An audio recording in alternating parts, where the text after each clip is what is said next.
هذا واحد نيامي جاء من ديرته يدور مرازق الله في المنطقة الشرقية.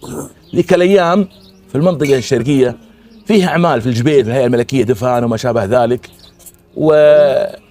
وفي أرامكو، وجاء وعنده قلابي ودخل على شركة الهزاع في ذاك الوقت ودور له بيت واستاجر له بيت في الثقبة من واحد دوسري يقال له مبارك بن مسفر، واستاجر عنده البيت. ذيك الأيام البيتات أجارها رخيص على 400 350، وجاب عياله عنده ولدين مهدي وحسين وواحدة من البنات، وسكن عند الدوسري. لا أصبح الصبح خذ قلابية وانطلق، واليوم اللي ما فيه شغل على القلابي عنده تاكسي يتكس عليه، مرة في الحسا مرة في الخفجي مرة في الرياض، ولكنه مستأمن جاره ذا الدوسري.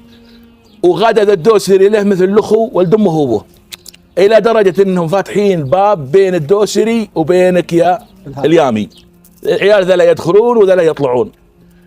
الدوسري ما شرى وجابه قسمه، قال للمرأة إن كان الحما إن كان خضرة اللي هي هذا العيال الجار أبو مهدي. أي نعم أبو مهدي. الحاصل يوم من الأيام وغدا الحريم تقول خوات ما شاء الله، خوات يرقدون مع بعض يروحون مع بعض، لأن هذه اللي راح اليامي سافر تجي عند خويتها جدة عيالها عند عيالهم، والمرة دي تجي عند رفيجة هذه. فيوم من الأيام صاحت المرة تكفين تكفين يا مسفر تكفين يا مسفر. يوم جات للوليد مهدي دمامينهم غرقته، وش العلم؟ قال طاح من على الدرج وشق راسه. القطه انت يا مسفر انت يا مبارك ابو مسفر ذا، وطربه للمستشفى وقالوا خليك انت عند عيالك. يوم جاء وشافوه خيطوا راسه، قال الدكتور خلوا عندنا ملاحظه 24 ساعه لانه طاحن على الراس نشوف الوضع الى اخره. جاء اليوم تالي الليل يوم دخل بيته يتفقد عياله ما شاف الولد وهو في المستشفى ومنوم معه الدوسريه. قوم المرة وين الولد؟ قالت والله لعب عند الجيران وامسى عندهم، ما بغت تقول له شيء. امسى عند الجيران. يا مصبح الصبح وجاء يفطر علمته، قالت له والله القصة يا ابو مهدي كذا وكذا وحصل كذا. قال خير ان شاء الله. راحوا زاروا ولده وشافوا ولده وجاء.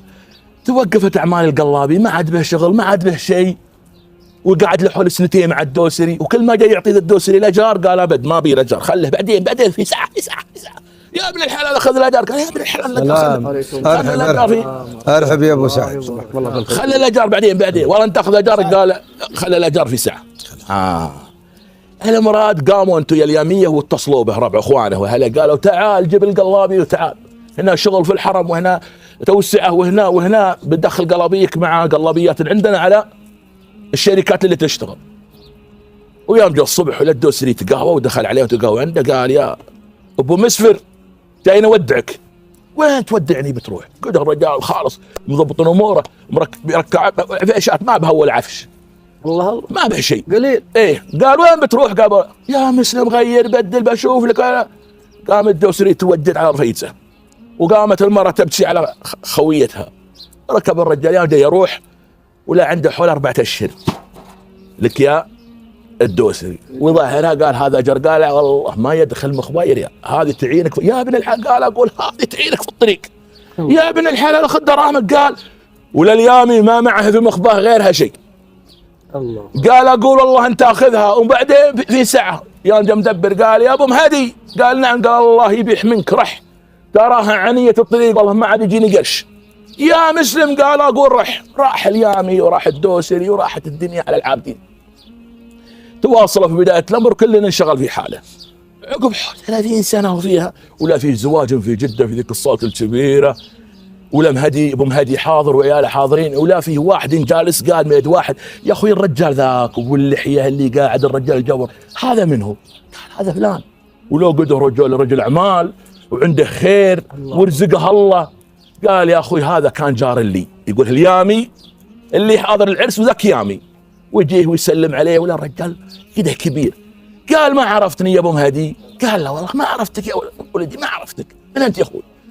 قال انا فلان بن فلان اليامي راعي البقاله اللي في الثقبه اللي تاخذون مني وتسجلون عندي. يا مرحبا يا ابن الحلال بين يجدك عن مسفر عن مبارك ابو مسفر وش الدنيا به علمني عنه. قال ايه وش اقول؟ والله يا ابو مهدي حتى كسيفه العالم ظهرت كلها اللي في ذيك الحاره، والله ما عاد بقى له هو وعياله في ذاك البيت بين ذا العماله. ولده مسفر تزوج وجا له عيال وجرى عليه حادث وراح للكويت مع ربع له وتوفى. والشايب شوفه ردي والحاله كسيفه ووضعه. والله اني انا الدكان اللي تخابر هدمته وحطيت محله عماره واجرها، كل ما قعدت بين حل وحل اروح وامر عليه.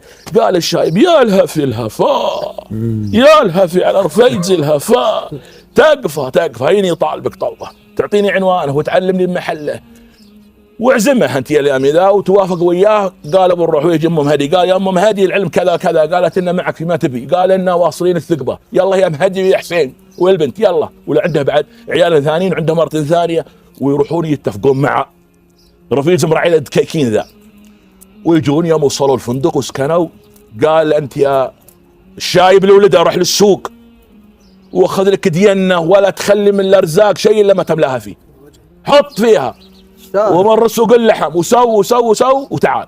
يوم جاوا يظهرون ينصون البيت وذاك دليلتهم معهم. يوم جاوا دخل الشايب رجل اعمال ما عاد هي من له خابر، لا هنا عماله وهنا عماير وهنا. يوم جاوا عند البيت لا عصاه معه الشايب، قال هذا رفيقه هذا بيته. وينزل الشايب يحط رجليه على القاع ويحط عصيته ويحط دقنه على العصا، يقوم يعاين البيت ويعاين الحاره ويهز راسه ودموعه ذرايف.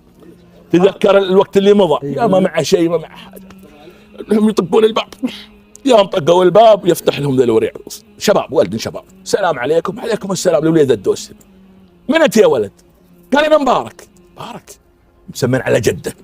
ابن؟ قال ابن مسفر، درى انه ولدي اللي متوفي.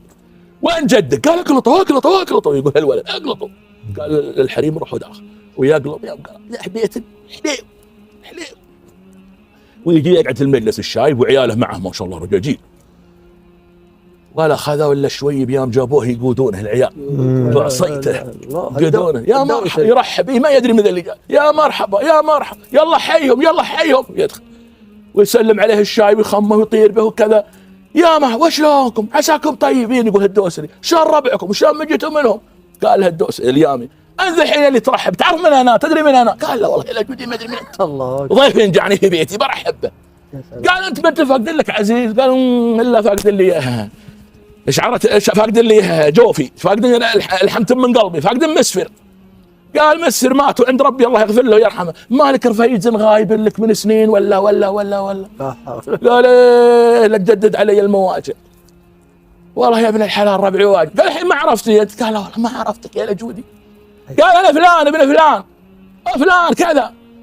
انا ابو مسفر. ويقومون يتخممون الاثنين يا مرحبا مسهلا. والله المسفر ذا الحين ظاهر من قبره. يلا حيوا ويعودون العيال يسلموا ولا خذا ولا علموا الا المراه يوم حطت رجلاتها عليها الدوسريه يا ما قبلت يلا تحييهم يا مرحبا ومسهلا وتقل الباب عليهم وجاتهم لا هي يا مرحبا والله ويسلمون عليها العيال وتقعد عندهم. وتجي ذيك الثانيه ويقعدون ويتسالمون عن ذا ولدة مهدي، عن ذي ضربت في راسه شفتيها، وعن ذا حسين، عن ذا العيالت هذا العيالت، ويتطايرون بهم يرحبوهم. قال الدوسري اسمع يا ابو مهدي والله يا غداكم ان تاكلونه. قال انه خالص غدانا مدمور ومنتهي، ان عند فلان وانت بتروح معنا، لكن ان شاء الله منا برايحين الا كل شيء على ما يرام.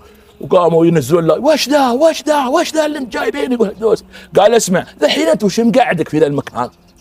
العالم ظهرت وراحت وش مقعد؟ قالت الدوسريه علمه يا ابن الحلال والله العظيم ان اجت اللي قفلنا بيوتنا عليه بابنا علينا من ذا العماله الله يكفينا شرهم. وعياله قال وين اظهر وين اروح؟ ديرتي ومحلي وبيتي. قال اسمع البيت ذا بنزينه لك وبنظبطه وبنعدله وبنسويه وبنرممه اطلع بس وبنجره. قال وين اروح؟ قال ما هو بشغلك عندي انا. اسمع لا تقاطعني، انت لك معروف في رقبتي والله ما انساه لك. والله العظيم يوم جيت اعطيك الاجار اني افكر اللي اعطيتك الاجار من اسوق وجهي لها اخذ من حق الطريق. وحلفت انت علي وقطعت لنا الطريق ب 1400 ب 1300 طول الطريق والله انها بنزين وكلت لنا وصلنا جده. هذا جميل والله ما نسيتك، لكن انا ادق عليكم رقمكم مو هو بالرقم الصحيح. يقول قال ان غيرنا كل شيء. قال المهم ان بنشري لكم بيت ان بشرك بخير وعندنا خير. قال لا قال مهم مني انا، مهم مني، لا تستعجل الله يرضى عليك، هذا من عيالك من مهدي ومن حسين وامهم، ما شاء الله. انا بعد ما بعد حقي توها بعد وصل. نعم الجيران. وش بالك انت؟ قال يا ابن الحق، قال اقول اذكر الله وعين خير، الله يجزاك خير، عين خير.